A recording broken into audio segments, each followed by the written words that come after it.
right, good morning, everyone. Sorry, I'm kind of battling a little cold.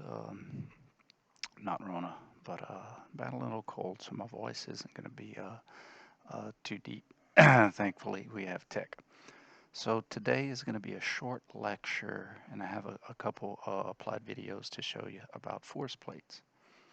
And force plates are fun toys we use in biomechanics, and basically they are expensive scales.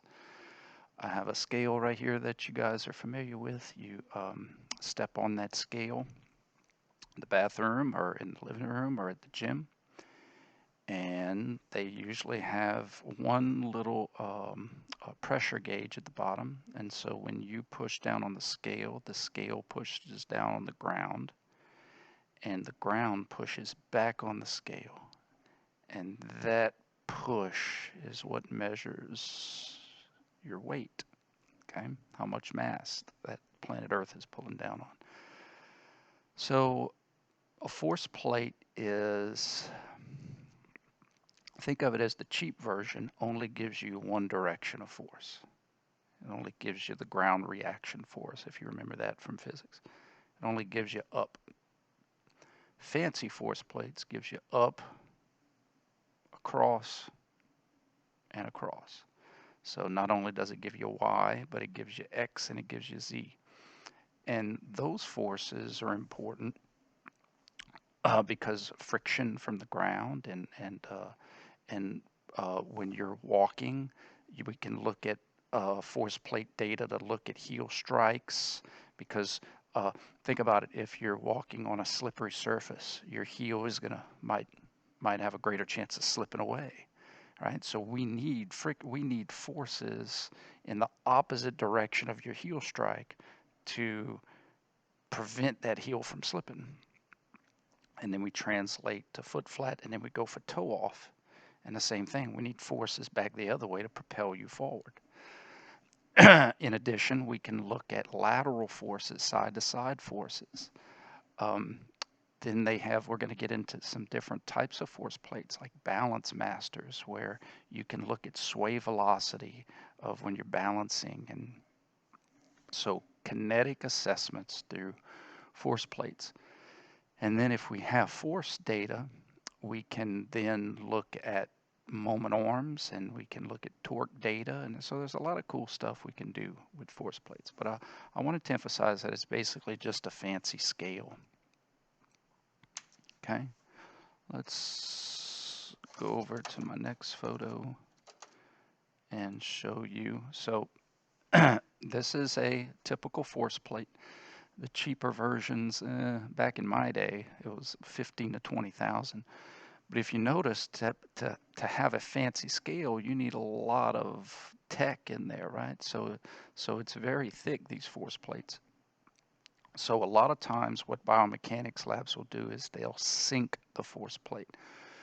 What that means is you literally cut a hole in the ground and sink the force plate so that this top part is level with the ground and all the sensors and the guts of the equipment is below.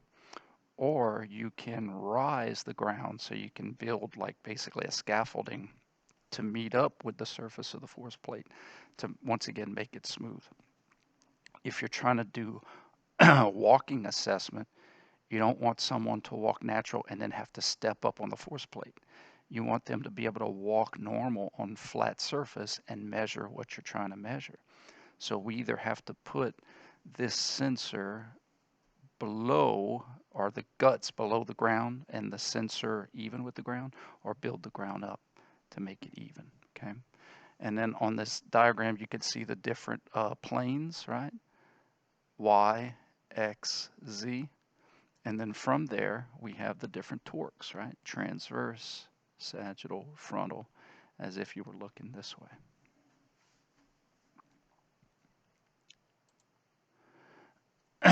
This is an example of a sunken force plate.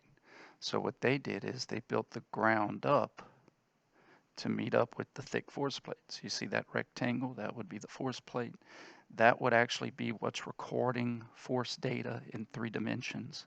And they built the ground up to be flat with the force plate. We're going to actually watch these guys in a short little video later. Okay, here is, don't get overwhelmed. This is not difficult. This is just showing you some of the stuff we can get from force plates. So again, think of it as a fancy scale, a real-time scale. And when I say a fancy real-time scale, typically you'll get on a scale at home and it might take a few seconds for that number to register back. Or if you get on a scale with a needle, it kind of wobbles. And this is all in real time. Real numbers, real time. So this is an example of just the, well, we'll just look at the ground reaction force. So basically the up, the Y. So what you'll notice is that you kind of have a bipedal, two humps. You have a large force on heel strike, and then that force goes down for foot flat. Why? Because you're able to dissipate that force over a greater surface area. So when your foot is flat, it's almost kind of like if you were going to hit someone with your knuckle, that's going to hurt a heck of a lot more than if you cover more surface area. It could dissipate that force over a greater area. So that's what this is. And then toe off, once again, you have smaller surface area, so that force goes up because all of that weight is being put in a smaller area. Here it's being dissipated over. So heel strike, foot flat, toe off. And so that's a normal bimodal gait pattern, but you can assess people that may have abnormals. Maybe maybe there's something wrong with their foot. Maybe they have drop foot. Maybe they're so tight that they can't even dorsiflex enough to get a good heel strike. So those are some things you can look at to see if they are walking normally. In addition, that's just the up and the down. But again, you can look at forces side to side. You could look at forces front and back. A lot of cool stuff you can get from force plates. Then you could get real creative. They sunk these force plates onto stairs. So you can measure force distribution of walking upstairs. It's pretty cool. This lab sunk the force plate onto pitching mounds. So again, getting force data, you could see this arrow, that's called a reaction force. So in other words, that arrow is made up of this plus this, and then we can't see the third dimension. So that's when we'd have to do our trigonometry well, the machine does it for us. But to say how much force is here, how much force is there, how much force is there, that's the so what, that's the overall. So what I'm trying to show you with this is that there's a lot of different ways you can apply force plates. Okay, here's an example of a clinician using a split force plate. We call this a balance master. And basically, a split force plate is just two force plates that clinicians and biomechanists use to get independent leg data. Sometimes people don't distribute weight evenly. Sometimes because of leg length discrepancies or compensation in injured areas. Someone may be weight bearing more on one leg than the other, or may have abnormal gait or balance on the other. So this is basically a force plate on the left side and a force plate on the right side that can measure these 2 feet independently. Because if you're both on one plate, that one plate is going to average out both feet and just give you one arrow. So here you get 2 arrows, one for each foot. And there's all different kind of tests you can do on balance masters to measure people's balance and what they call their sway velocity, or trying to see how well you keep your center of balance, a center of mass over your base of support. Think of it like this: someone who has really good balance is probably not going to sway a lot. And someone who has maybe poor balance is going to be swaying all over the place. So that they use some of that to test your balance. They'll also do tests of a weight distribution, where they'll have you stand and then flex your knees at 30 degrees, flex your knees at 60, flex your knees at 90. And they're looking to see if you put more force on one leg or the other. And then If it's significant, then you can look at some reasons why you may have unequal weight distribution in your legs. Okay, here's all kinds of fun gadgets for a balance master. That foam padding is there because it replicates like non-solid surfaces like carpeting or things that maybe older people might have to live on or walk on that might affect their balance. And this is a basic balance master. Again, split force plate, right and left. And then the foam padding, again, to replicate like carpet and non-sturdy surface areas. There's an example of a balance test. So again, they're measuring sway velocity, how much sway that person has. There's an example of sway on the foam.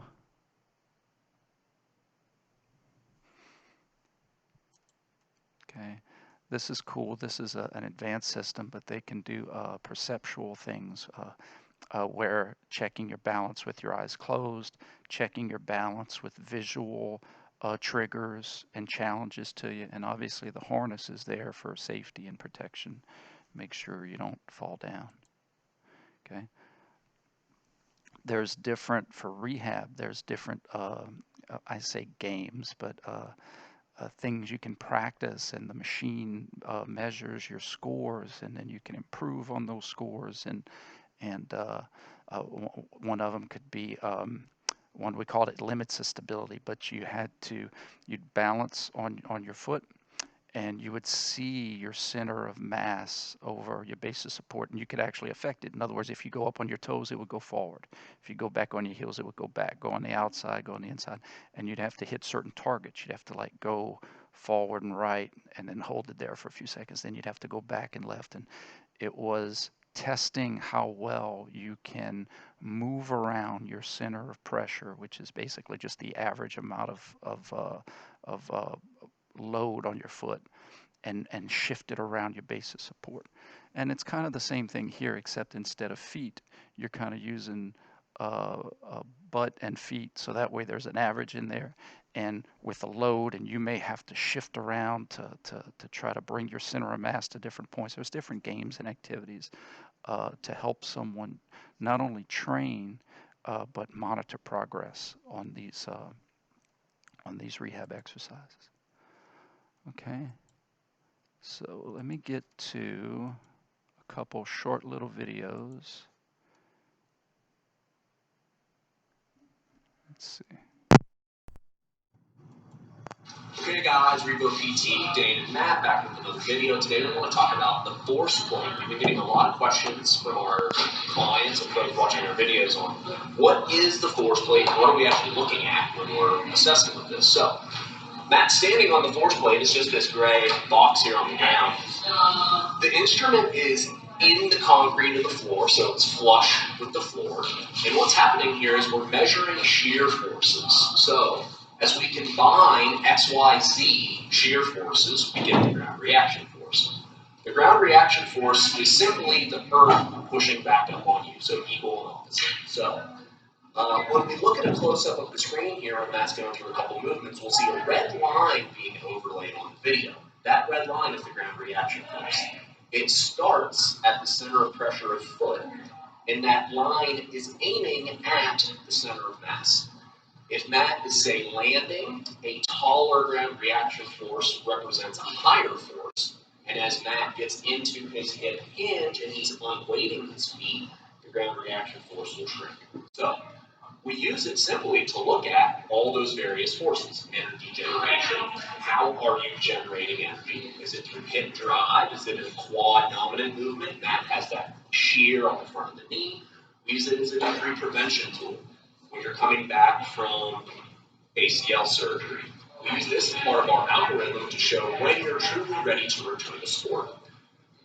When that ground reaction force is overlaid, the distance between the joint center and that ground reaction force is the torque moment at that joint. We want to get the correct ratio, putting the most torque at the largest joint, hip joint, glute max muscle, which will also help control rotary forces of the femur. So we also look at deceleration. So if we're doing, say, a triple jump or a deceleration movement onto the force plate, as we slow the video down, we can assess at what point of energy absorption is force peaking and what joint is absorbing that, whether it's via soft tissue structures or contractile tissue, so is your glute and your quad absorbing the force, or are you putting that through bony tissue? So let's take a closer look at the monitor to see what the ground reaction force looks like, and we'll show you a few examples of what we may measure. Okay, so we're going to look at a couple movements here. That's going to be on the force plate, so you'll notice when he's standing, that ground reaction force, which is this red line right here, is going up fairly vertically. Ground reaction force is going to start from the center of pressure of foot, so if Matt just stands on his right foot, that'll move all the way over to the right, and the direction is always to the center of mass. So with more force comes a higher ground reaction force, so as Matt kind of jumps onto the force plate, you'll notice the line get taller, and that represents more force going through. So we're going to start with just a double leg squat movement. Matt's getting into his really good hip hinge. You'll notice hip is moving posterior right off the bat, fairly vertical chin position. If Matt stays at the bottom of the squat, what we look at here is distance from joint center to the ground reaction force. That equals the torque moment at that joint. So torque moment from distance from knee to ground reaction force is the torque moment there. Small torque moment, small muscle activation versus large torque moment from the hip. If Matt squats in a quad dominant strategy, which is more vertically aligned trunk, more anterior knee translation, here we notice a greater torque moment at the knee, smaller at the hip, equaling a huge shear at the front of the knee, usually results in overextension of the lumbar spine as well. We'll see that small little curve in the back. So in the case of anterior knee pain, where we're trying to decrease stress on the front of the knee, we want to use this as not only a way to measure these forces, but also use this as a biofeedback tool. So Matt gets used to getting into that hip strategy. Perfect. So let's also look at a deceleration movement, because this data gets a little bit more rich when we add some velocity into the equation. So Matt's going to do a deceleration position here. So just like in any sport, when he's cutting, decelerating with someone in front of him, we're paying attention from this frontal plane here of where is the knee position in relation to the ground reaction force. For knee health, we want that ground reaction force medial to the knee joint. If that ground reaction force goes lateral to the knee joint and, say, medial collapse of the knee, that's when we know that the ACL is at its highest risk. Now, as Matt goes through a few more of these reps, if we look from the second view here, where Matt's trunk goes determines where that ground reaction force goes. As Matt's trunk moves more forward, he's able to get into that hip strategy. More vertically aligned trunk, that ground reaction force is not as advantageous for the front of the knee.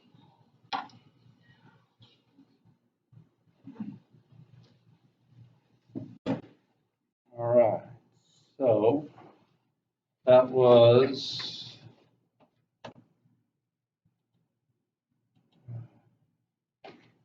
okay. So what I'm hoping now in my lectures, we talk about why we don't say the words deceleration, but deceleration is layman's terms, but slow down, negative acceleration, but that's okay. So that's cool, huh? What I wanted you to see from that video was actually real-time feedback and how we can take forces and then infer moments and torques with distances. For you fitness trainers and physical educators, I want you to see this video to show you how force plates can be used in this area.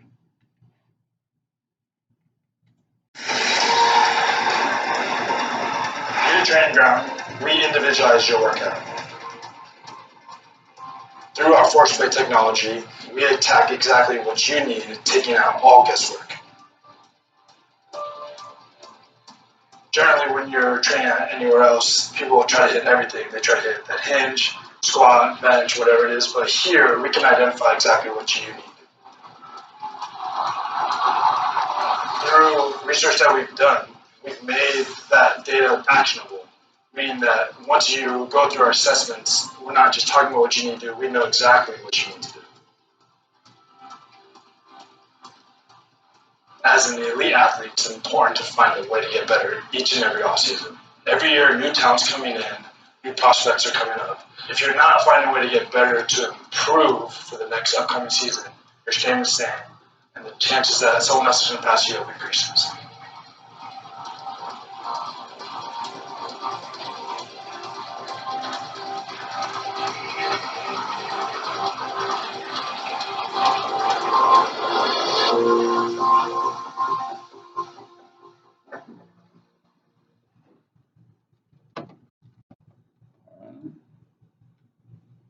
And then I have a couple more short videos that'll help us again put a bow on. Force plates measure force in 3 different directions. The vertical component of force is usually termed the FZ component in the UK. The horizontal component along the length of the plate is termed Fy, and the horizontal component across the width of the plate is Fx. The force meter shown here displays only the vertical component of force. As an individual steps onto the force plate, a vertical force equivalent to their body weight is measured. Force returns to 0 as the person steps off of the plate. The force meter shown here displays only the horizontal component of force along the length of the plate. Applying a force along the length of the plate in one direction results in a positive horizontal force being measured. Application of force in the opposite direction results in a negative force being measured.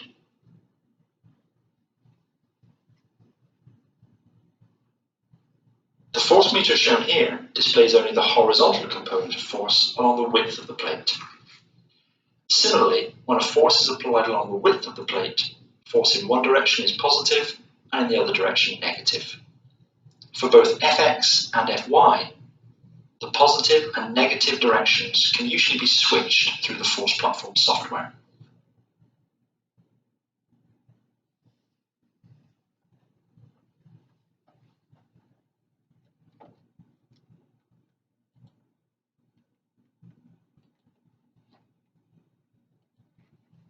Okay, last one.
introduction to some of the tools that we use. Friday's lecture, I'm going to post just a simple, basic introduction to motion capture, mocap. Um, that's very popular, not just in biomechanics, but CGI and movies, where you see the markers put on actors. I know it got real popular for Lord of the Rings. Um, one of my professors at Auburn was the guy who developed that motion capture for Gollum in Lord of the Rings, Dr. Nels Madsen. So a quick introduction video to mocap, to motion capture. That's a kinematic tool that we use in biomechanics. And then Friday, don't forget, we're going to have another Q&A. Okay. If you need to know when the lecture, remember, I don't like to spontaneously remind you when your test is because I have multiple classes and I'm terrified to confuse them. So it's pinned on Moodle messages, your date and time for your exam, okay? All right, guys, that was a brief introduction to force plates, and we'll hit you up later.